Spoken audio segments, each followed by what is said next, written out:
अंतरराष्ट्रीय युवा विद्वान, जैन दर्शन में यूनिवर्सिटी टॉप व गोल्ड मेडलिस्ट, जैन सिद्धांत एवं न्याय विषयों को सरलता से समझाने वाले, यूएसए, इंग्लैंड, ऑस्ट्रेलिया आदि अनेक देशों में जैन धर्म की महती प्रभावना करने वाले, पंडित टोडरमल पुरस्कार, युवा विद्वत रत्न आदि अनेक पुरस्कारों से सम्मानित मूर्धन्य विद्वान डॉक्टर संजीव कुमार गोधा जयपुर द्वारा जानिए धर्म का मर्म। मुंबई के एक साधर्मी भाई की ओर से इन प्रवचनों का प्रसारण किया जा रहा है। यदि उसमें ही होती ना, गोल्ड में ही, तो निकल नहीं सकती थी। सोनार ने देख करके पहचान लिया कि इतना तो सोना है और बाकी जो चीज है ना वो अलग है, तो जो अलग है उसको अलग कर सकता हूं। कि साहब कैसे पता लगा कि जब अलग हो गए तो पता लगा कि अलग ही थे। महीने पर बाद में करेंगे ये चर्चा, महीना डेढ़ महीना तो लग जाएगा वहां तक पहुंचने में। क्या करीब 23 पेज के आसपास की बात है ये, 23 या 25 नंबर पेज पर है मोक्ष मार्ग प्रकाशन में। अब शुरू करेंगे इसके बाद, अभी तो ये पूरा हो फटाफट। उसमें 4 उदाहरण दिए कर्मों से आत्मा की भिन्नता के संदर्भ में। आत्मा और कर्म भिन्न भिन्न है। बोले कैसे जाना कि साहब अनादि से है और फिर भी भिन्न, कि हाँ ये भिन्न थे तभी तो भिन्न हुए। तो उन्होंने उदाहरण दिए, तुस कण, तिल तेल, दूध पानी और ये स्वर्ण और किट्टी काली माँ, ये 4 एग्जाम्पल दिए वहां। बोले पहले से अलग थे। अच्छे शरीर और आत्मा ये एक ही है कि अलग अलग है? अभी जिंदा है तब है, जिंदा है तब भी अलग अलग है। एक दिख रहे हैं क्या? एक दिख रहे हैं, अलग अलग है। शरीर और आत्मा जिस तरह से एक दिखने पर भी अलग अलग हैं, इसी तरह से द्रव्य कर्म और आत्मा ये दोनों एक साथ होने पर भी वर्तमान में अलग अलग हैं। अरे यदि तुम उन दोनों को अलग अलग नहीं पहचान पाओगे तो फिर वो चैनी कहां लगाओगे जिससे वो अलग हो जाए? मूर्तिकार मूर्ति में भगवान को पहले देख लेता है, तभी तो चैनी लगाता है। बोलो, उसको अलग दिखाई दे रहा है, उसको पत्थर अलग दिख रहा है और मूर्ति अलग दिख रही है, मूर्ति बनाने वाले को। क्या भैया, बच्चे को बोलते हैं नाक में तोड़ देना उसकी। जिस बच्चे को सिखा रहा है अपने बेटे को, उसको कहता है कि नहीं बेटा यहाँ नहीं, यहाँ ज्यादा नहीं, यहाँ नाक है, यहाँ कान है, गड़बड़ हो जाएगी, प्रतिमा बिगड़ जाएगी। तो देख, तेरे को आंखों में दिखाई देनी चाहिए कि अच्छा ये शेप है, ये ऊपर है, इसको निकाल दो, ऐसा दिखना चाहिए। इसी तरह से उस प्रकार में निज परिणति में ज्ञायक का प्रतिबिंब धरूं और रत्नत्रय से होए प्रतिष्ठा। कैसी प्रतिष्ठा? हर व्यक्ति को प्रतिष्ठा चाहिए भाई साहब। आप सोचो थोड़ी सी प्रतिष्ठा नहीं मिले तो वहां कौन बैठता है? अरे यार ऐसी बेइज्जती मेरी, आज के बाद कभी आऊंगा ही नहीं। प्रतिष्ठा चाहिए ना। ये 3 लोग के नाथ प्रतिष्ठा कर रहे हैं, ये भगवान तेरी प्रतिष्ठा कर रहे हैं, ये सर्वज्ञ भगवान तुझे परमात्मा कह करके पुकार रहे हैं। ये वादीप सिंह सूरी आचार्य देव ये तुझे कह रहे हैं कि तू केवली बन सकता है। जीवनदर को कही क्या ये बात? अरहंत और सिद्ध बनने का यही मार्ग है, इस रास्ते पर चल करके तुम अरहंत और सिद्ध दशा की प्राप्ति कर सकते हो, ये विधि है। देखो नीचे लिखा है रत्नत्रय की पूर्णता सहित सुलभ है। नीचे वाला श्लोक देखो, 65 नंबर का श्लोक है। रत्नत्रयस्य पूर्तिश्च त्वयात्मन् सुलभैव सा मोह क्षोभ विहीनस्य परिणामो ही निर्मल है। वाह वाह वाह वाह। 7वीं गाथा दे दी प्रवचन सार की। चारित्रम खलु धम्मो गाथा है प्रवचन सार में, वो दे दी है। इसके नीचे लाइन जो दी है ना, मोह क्षोभ विहीनस्य, मोह क्षोभ से रहित परिणामों, वो परिणाम हे आत्मन। और तब वह रत्नत्रय की पूर्ति तेरे लिए सुलभ ही है। निश्चय से मोह एवं क्षोभ से रहित जीव के परिणाम निर्मल ही होता है। त्रिवश धर्म है, धर्म क्या? संता लाभ है। मोह और क्षोभ से रहित जो परिणाम है वो परिणाम निर्मल ही होता है।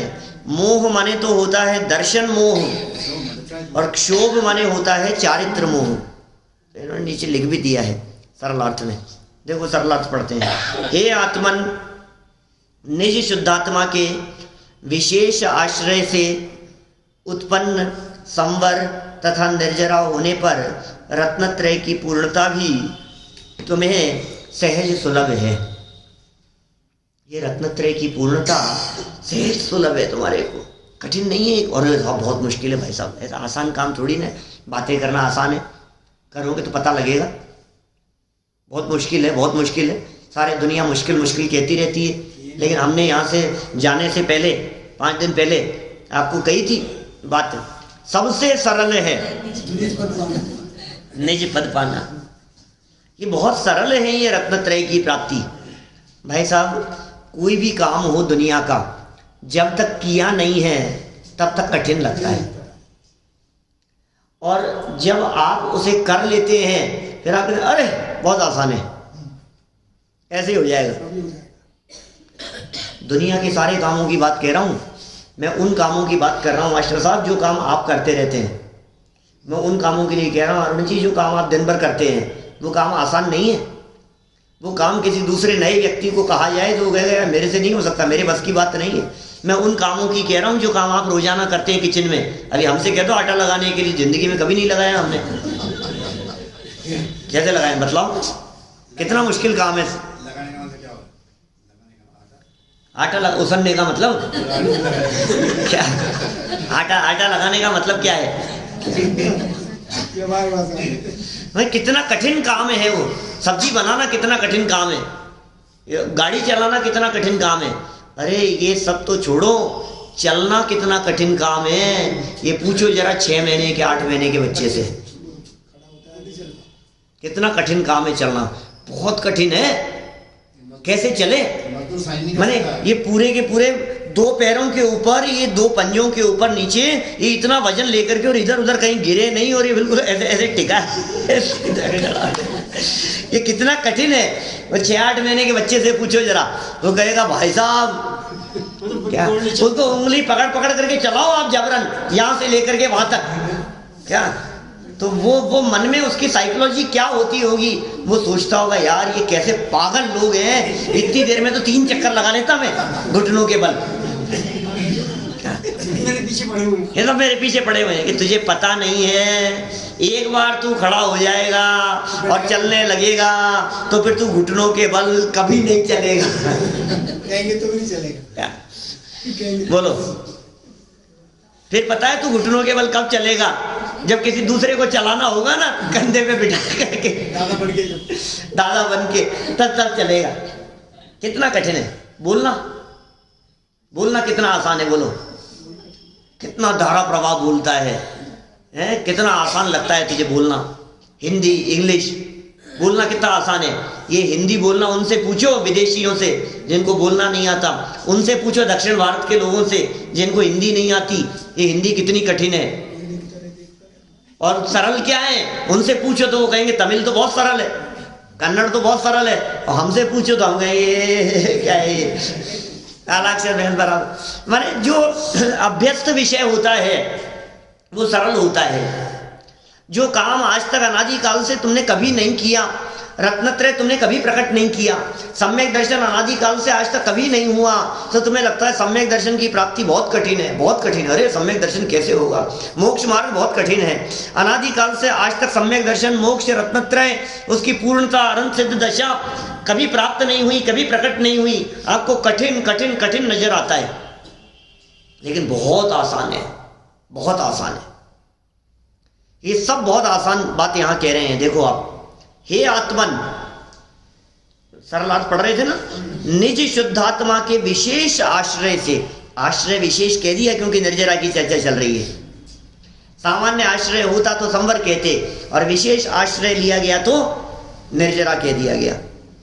संवर, उत्पन्न संवर तथा निर्जरा होने पर रत्नत्रय की पूर्णता भी तुम्हें सहज सुलभ है। रत्नत्रय की पूर्णता भी सहज हो जाएगी। फिर एक बार संवर निर्जरा हो जाए, क्योंकि जब आत्मा मोह और क्षोभ से रहित हो जाता है तो उसके परिणामों में निर्मलता आती ही है। यहाँ मोह का अर्थ दर्शन मोह है और क्षोभ का अर्थ चारित्र मोह समझना चाहिए। ये बातें दिमाग में ऐसी सेट हो जाए कि लाइफ में कभी भी जब क्षोभ शब्द सुने तो चारित्र मोह दिखाई देना चाहिए। मोह माने होता है दर्शन मोह। मोह माने क्या समझते हो आप? अरे साहब देखो, ये तो इनका बच्चों के प्रति, बच्चों को देखो, इनका दादा दादी के प्रति तो इतना मोह है। इनको देखो अपने पोतों के प्रति कितना मोह है, इनको अपने बच्चों के प्रति, इनको अपने भाई के प्रति, परिवार के प्रति कितना मोह दिखाई देता है। बहुत मोह है भाई। और चले गए पंच कल्याणक में और 5 दिन तक फोन पे ही बात नहीं करी तो गए, इनको तो मोह ही नहीं है। इनका मोह ही जाता रहा, इनका तो चले गया, मोह चला गया हैं? क्या ना नहीं है ना दर्शन मोह।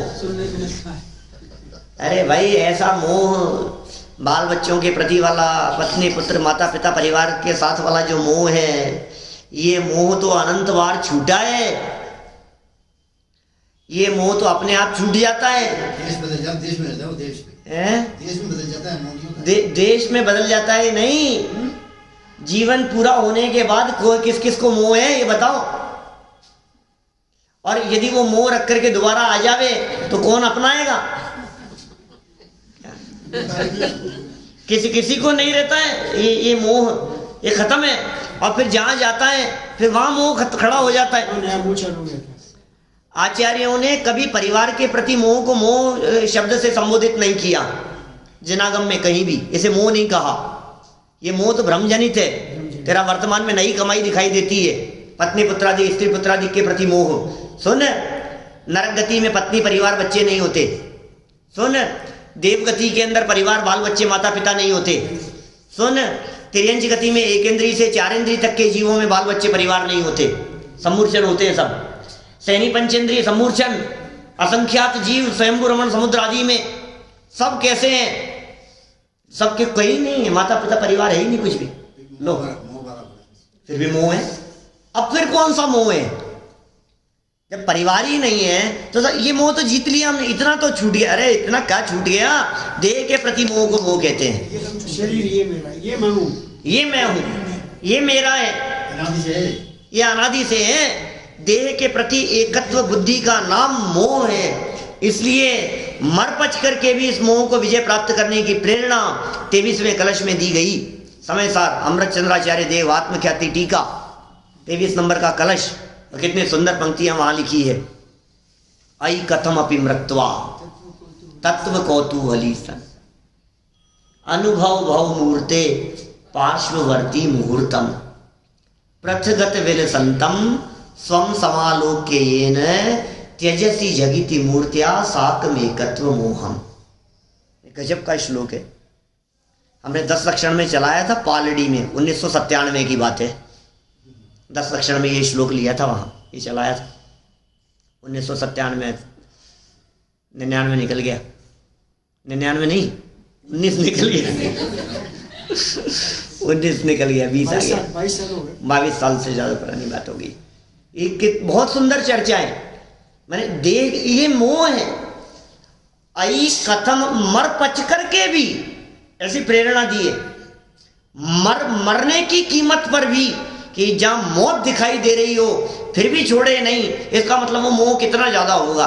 किसी व्यक्ति को ये दिखाई दे रहा है कि यहां मर रहा हूं मैं, ये देखो ये आग आ रही है मेरे पास में, और फिर भी उधर आग लगी है और फिर भी दौड़ता हुआ आग के अंदर चला गया, इसका मतलब वो मोह कितना ज्यादा है। क्यों? क्योंकि 2 साल का बच्चा अंदर रह गया था। वो मोह है। मौत की कीमत पर भी काम जब किया जावे तो कहते हैं अब तेरे को लगन लगी है, ऐसी लगन लगी है क्या सम्यक दर्शन प्राप्त करने की, ऐसी लगन लगी है क्या आत्मानुभव की, ऐसी लगन है क्या भेद विज्ञान की, ऐसी लगन है क्या भगवान बनने की, जैसी लगन पैसा कमाने की दिखाई देती है। बोलो, ये दिखता नहीं है हमारे को। ये लगन लगनी चाहिए इस प्रकार की। ये वेद विज्ञान की चर्चा। सबको चाहिए शांति, सबको सुख शांति चाहिए दुनिया में। और ये जो जवानी के जोश में दौड़ता हुआ दिखाई देता है ना, एक स्टेज ऐसी आती है जब इसको लगता है कि यार अब थोड़ा सा। रात को ट्रेन में आ रहे थे और वो उधर इंदौर में कॉन्फ्रेंस थी डॉक्टर्स की, तो हमारे कोच में सब डॉक्टर ही डॉक्टर थे, जयपुर के क्या सारे डॉक्टर थे। हमारे बगल में भी डॉक्टर थे, हमें नहीं पता था उनका, वो हमें नहीं जानते थे, हम उन्हें नहीं जानते थे। क्या बात चली तो पता लगा कि ये विद्वान है हमारे। तो वो लेटे हुए उठ करके बैठ गए कि हमें बतलाओ कोई बात, ज्ञान की कुछ बात समझा दो, कुछ बोलो आप। फिर बाद में चर्चा के दौरान उन्होंने कहा कि उम्र 65 करीब हो गई हमारी, लेकिन ये जो बात है, ये जो असली मर्म की बात है, ये बात कभी सुनी नहीं, कभी समझी नहीं कभी हमने। और अब हमें लगता है कि अब ये पैसा तो बहुत कमा लिया, लेकिन ये कब कमाएंगे, या अब ये कमाने का समय आया है। कौन सी उम्र में? डॉक्टर कह रहे थे वो, तो डॉक्टर ही मरीज बन गए थे क्या। मैंने ये एक एज के बाद में व्यक्ति को लगने लगता है कि पैसा तो बहुत कमा लिया, प्रतिष्ठा भी सब हो गई, अब थोड़ा सा कुछ आत्म कल्याण, अब थोड़ा सा धर्म कर्म कर लेंगे, देखना बंद हो जाएगा क्या ऐसा लगता है ना एक, अभी तो जोश है, अभी तो कमाए जाओ कमाए जाओ कमाए जाओ। ये बहुत मुश्किल है भाई साहब, ये रुचि इधर की आना, ये बात जचना, ये बात समझ में आना, क्योंकि ये समझ में नहीं आती है हमारे को। ये रत्नत्रय की बात कह रहे हैं यहाँ, इससे प्रतिष्ठा की बात कह रहे हैं, सुलभ है। हाँ रागद्वेष ही है ना, लिखा है ना रागद्वेष। मोह माने मिथ्यात्व माने दर्शन मोह, और क्षोभ माने चारित्र मोह माने रागद्वेष। चारित्र मोह कहते हैं रागद्वेष को, कषायों को, क्रोध मान माया लोभ को। क्रोध मान माया लोभ, हास्य रति अरति आदि और राग द्वेष, ये सब चारित्र मोह है। और ये मैं हूं और ये मेरा है, जो एकत्व बुद्धि है, ये दर्शन मोह है। तो ये दर्शन मोह असली मोह है, वो छूटेगा, फिर चारित्र मोह छूटेगा और फिर तू भगवान बनेगा। ये विधि यहाँ बतला दी गई है। मोह चला जाता है, क्षोभ से रहित हो जाता है, उन परिणामों में निर्मलता आती है, परिणाम निर्मल हो जाते हैं और यह जीव परमात्मा बन जाता है। चलो एक श्लोक और देख लो, 66 नंबर। परिणाम विशुद्ध्यर्थम तपोवार्यम विधीयते, नई तंडुल पाक स्यात् पावकादि परीक्षये।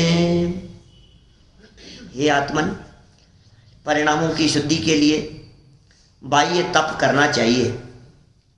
नीति बहुत दिन बाद में आई है? क्या कह रहे हैं? निश्चय से अग्नि आदिक के बुझ जाने पर चावलों का पकना नहीं होता है। अग्नि बुझ जाएगी तो चावल नहीं पकेंगे क्या? यदि तुम चाहते हो इस अग्नि को जलाए रखना क्या, तो तप करते रहो। ये बुझने नहीं पाए, ये ज्ञान रूपी दीपक बुझ गया तो चोरों की वापस एंट्री हो जाएगी। ऐसा भी हो जाता है, ऐसी बात नहीं है कि एक बार चोर निकल गए तो फिर वो आएंगे नहीं, दोबारा भी आ सकते हैं मौका देख करके। सावधानी, या तो वो नष्ट हो जाए, तुमने ऐसा जाप्ता कर लिया जाप्ता समझते, पुराना शब्द है, नए बच्चे समझते ही नहीं होंगे। इंतजाम, जाप्ता पूरा प्रबंध है। सर्दी में जाप्ता रखो, जाप्ता है, थोड़ा सा मफलर लगा करके, ये वो टोपा लगा के, प्रिकॉशन। ये ऐसी व्यवस्था करके आपने जब पूरी तरह से तैयार हैं आप कि अब नहीं आ पाएंगे, अब हम सचेत हैं, अब हम जागृत हैं, सावधान हैं, तब जाके काम होगा। देखो सरल अर्थ पढ़ के पूरी करें बात को। हे आत्मन, जैसे चावल और जल के मौजूद रहने पर भी, चावल भी है, पानी भी है, सब कुछ है, बाह्य कारण अग्नि और बटलोई माने तपेली, बर्तन आदि के न होने पर भात नहीं बन सकता, वैसे ही परिणामों की विशुद्धि भी बाह्य तप के बिना नहीं हो सकती। अतएव परिणामों की विशुद्धि के लिए बाह्य तप भी करना चाहिए क्या? अब दो बातों के सुमेल की बात कह दी यहाँ, एक परिणामों की निर्मलता के लिए और दूसरा भाई ये तप, अंदर में विशुद्धि हो और बाहर में तप हो। इसलिए उन्होंने कहा पंच महाव्रत संचरण, पांच महाव्रत, पांच महाव्रतों के नाम अहिंसा, सत्य, आचौर्य, ब्रह्मचर्य, अपरिग्रह, सबके साथ में महाव्रत लगा दो। पंच महाव्रत संचरण और समिति पंच प्रकार। नाम याद है कि भूल गए? ईरिया समिति, भाषा समिति, ऐशना समिति, आदान निक्षेपण समिति और प्रतिष्ठापन समिति। स्वरूप ख्याल में आ गया क्या सब? ईरिया, भाषा, ऐशना 46 डोज 32 अंतराय डाल करके आहार, और आदान निक्षेपण, दाना धरना, और प्रतिष्ठापन मलमूत्र आदि। क्या? और ये सब बाहरी क्रियाएं, और इन क्रियाओं के साथ में अंदर में शुद्ध परिणति, तब जाके काम चलेगा। तीन कषाय चौकड़ी का अभाव। पंच महाव्रत संचरण समिति पंच प्रकार, प्रबल पंचेंद्रिय विजय धार निर्जरा सार। ये सारभूत है, इस निर्जरा को तुम धारण करो। ये जरूरी है। तुम घर में बैठे रहो और बैठे बैठे कहो नहीं भाव विशुद्ध है, परिणाम निर्मल हो रहे, परिणाम निर्मल हो रहे। तो कैसे निर्मल हो रहे तेरे? छूट तो रहा नहीं तेरे से कुछ। तो दिन रात का विवेक नहीं हो, खान पान का भाव नहीं हो, तेरे को कुछ भी विवेक नहीं है किसी भी प्रकार का। अगर भाव शुद्ध है, भाव शुद्ध है, अरे अकेले भाव शुद्ध से काम नहीं चलेगा। ये क्रिया ये धीरे धीरे करके जीवनधर स्वामी का माइंड मेकअप कर रहे हैं। किसके लिए? मुनि बनने के लिए। ये तैयारी चल रही है, ये मुनि बनने की तैयारी है, ये पूरी प्रैक्टिस है। माने इस प्रक्रिया पूर्वक समझो, भाव बनाओ, भावों की विशुद्धि हो, परिणामों की निर्मलता हो, और परिणामों की और भावों की विशुद्धि और निर्मलता पूर्वक बाहर में उत्तरोत्तर पर वस्तुओं का त्याग हो। अरे ज्ञान में त्याग होता है, पर को पर जान लिया तो फिर त्याग करना कठिन नहीं होता है। पिछले श्लोक में कह दिया था, आसान होता है, कठिन नहीं है। सर्दी सहन करना ये कठिन नहीं है, ये आसान है। क्यों नहीं होता है? क्योंकि देह के प्रति अपनापन है, ये मोह बैठा हुआ है, इसलिए तेरे से हो नहीं पा रहा है। ये कह रहे हैं भाई देख भाई, ये तप के बिना कुछ नहीं हो पाएगा। परिणामों की विशुद्धि भी चाहिए और भाई ये तप भी चाहिए, दोनों चाहिए। और विशुद्धि भी हो, देखो वैसे ही परिणामों की विशुद्धि भी बाह्य तप के बिना नहीं हो सकती, इसलिए बाह्य तप जरूरी है। अतएव परिणामों की विशुद्धि के लिए, परिणामों की विशुद्धि की वृद्धि के लिए बाह्य तप भी करना चाहिए। अब ये बाह्य तप क्या क्या है? अनशन है, गुणोदर है, लेकिन किस लिए करना चाहिए ये ध्यान देना। मैं उपवास कर लेता हूँ ना वीक में एक दिन, मतलब अष्टमी के दिन, 14 के दिन मैं थोड़ा सा उपवास कर लेता हूँ तो पेट ठीक रहता है, तबीयत ठीक रहती है। ये किस लिए कह रहे हैं? परिणामों की विशुद्धि के लिए। परिणाम ज्यादा खराब हो जाते हैं। उपवास करता है, परिणाम बिगड़ रहे हैं तो नहीं चलेगा काम। परिणामों की विशुद्धि के लिए बाह्य तप, अनशन हो, उनोदर हो, वृत्ति परिसंख्यान हो, रस परित्याग हो, विविक्त शय्यासन हो, काय क्लेश हो, फिर आगे बढ़ते हुए प्रायश्चित्त, विनय, वैयावृत्ति, स्वाध्याय, वित्सर्ग, ध्यान, ये सब हो। ये सारी जब प्रक्रिया अंदर में चलती हैं तो फिर मुक्ति का मार्ग अत्यंत स्पष्ट क्लियर होता हुआ मुक्ति दिखाई देने लगती है। और ये सारी दशाएं अल्पकाल में जीवनधर कुमार के जीवन में तो प्रकट होने ही वाली हैं, हमारे जीवन में भी जल्दी ही प्रकट हो जावे। इसी भावना से बात को यही विराम देते हैं। मुंबई के एक साधर्मी भाई की ओर से इन प्रवचनों का प्रसारण किया जा रहा है।